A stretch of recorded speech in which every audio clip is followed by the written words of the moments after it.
Hi, I'd like to welcome you to Mazes and Magic, my show about Dungeons and Dragons, and today we're going to be talking about Ravenloft.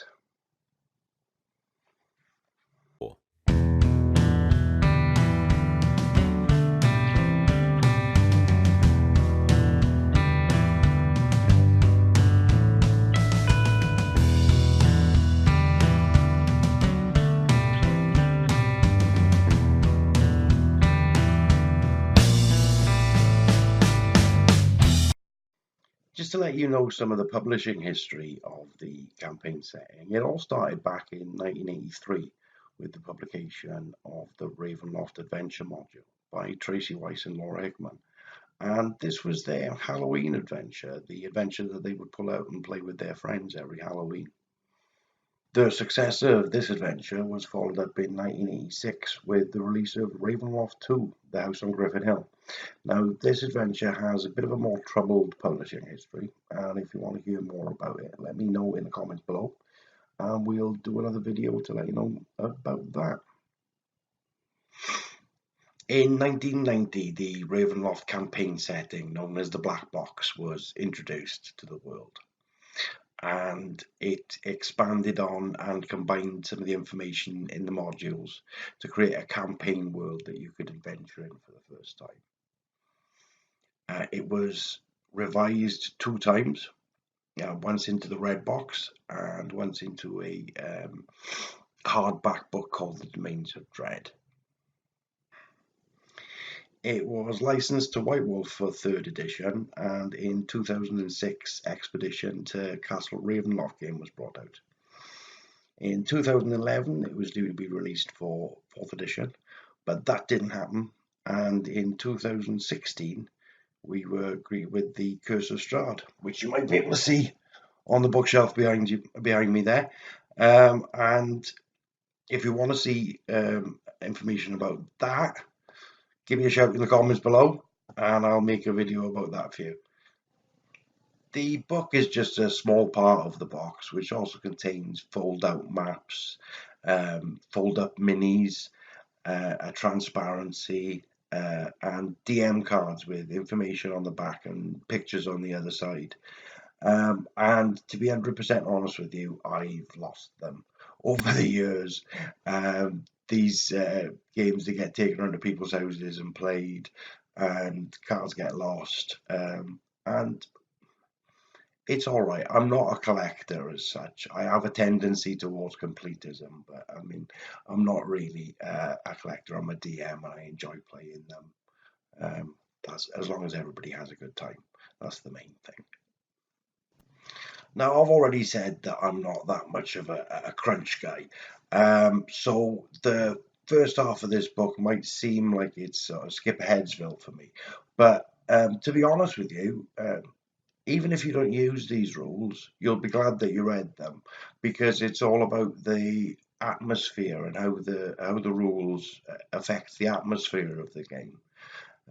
Like, for instance, there's the rules about powers checks. Ravenloft is governed by these powers that reward characters who commit evil acts.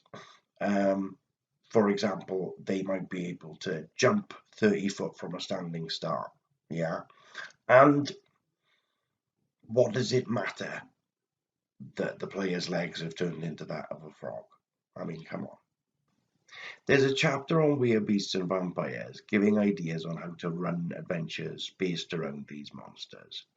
There then follows 3 chapters that are in some way based around Ravenloft's gypsy clan, the Vistani. The first is about curses. Now, I don't really like curses because I think that they're DM magic. They're magic that the DM has access to that players can't really use. But that being said, they are a major part of the campaign, and it gives some adventure ideas on how to tie them in to your campaign to give the most effect. So, overall, thumbs up.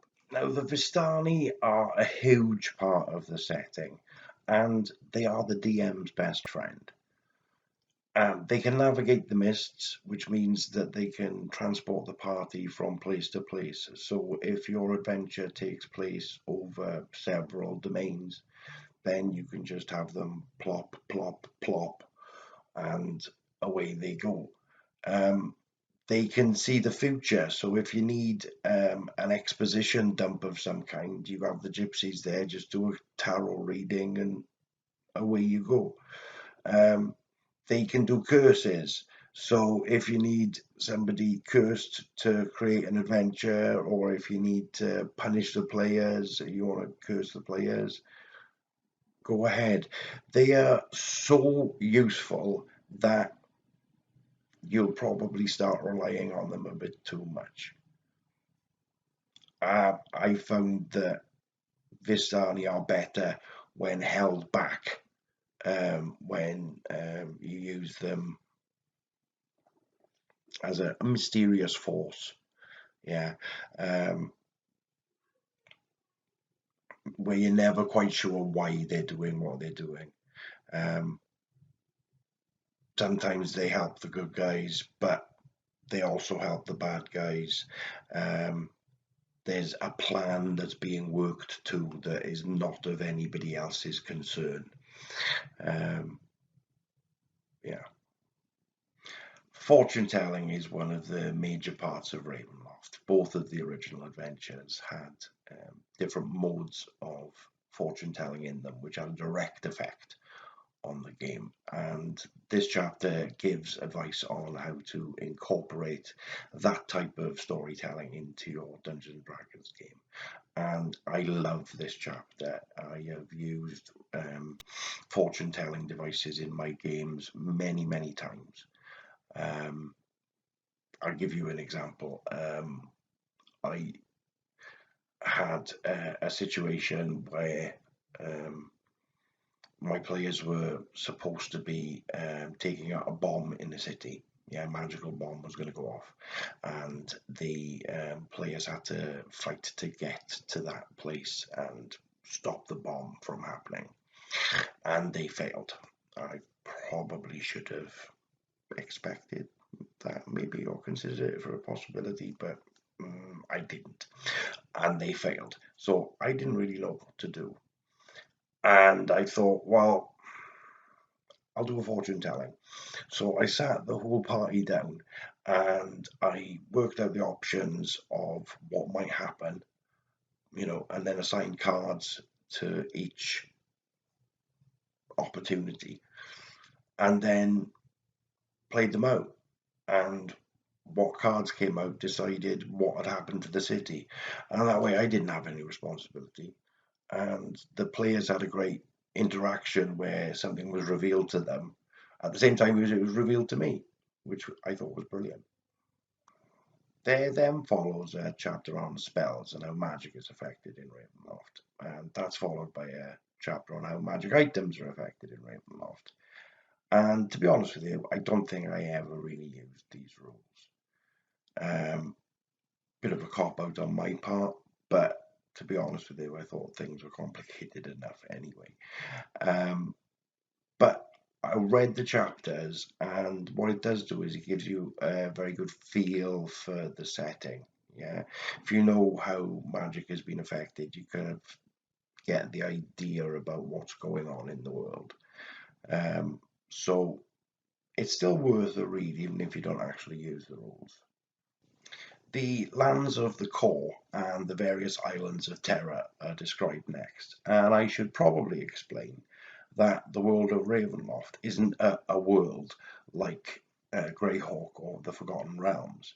It's a demi-plane. It's a fragment of a world that exists floating in the deep ethereal.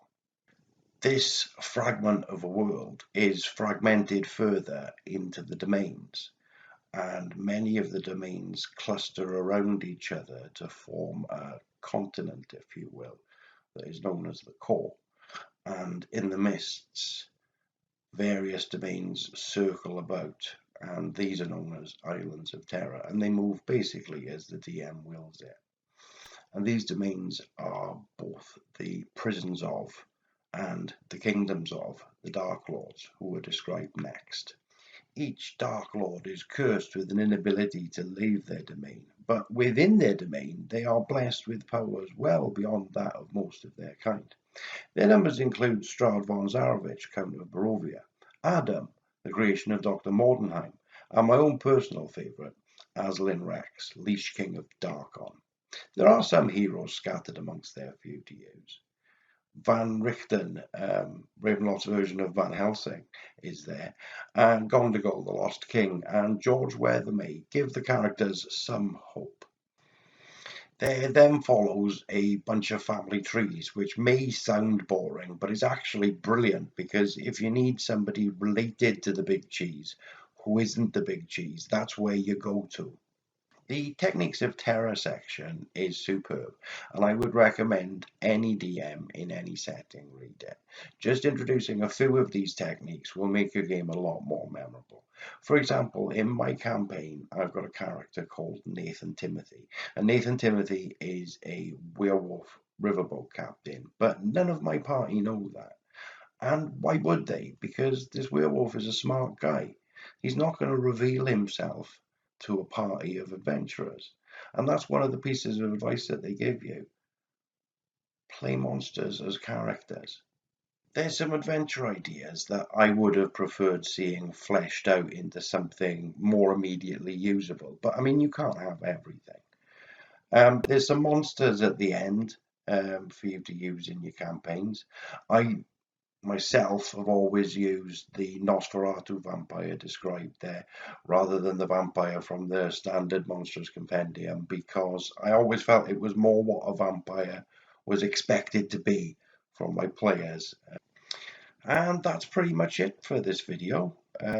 If you liked it, give it a like and comment in the comments below if you've got any ideas for future videos that I could do. Okay, thanks. Bye.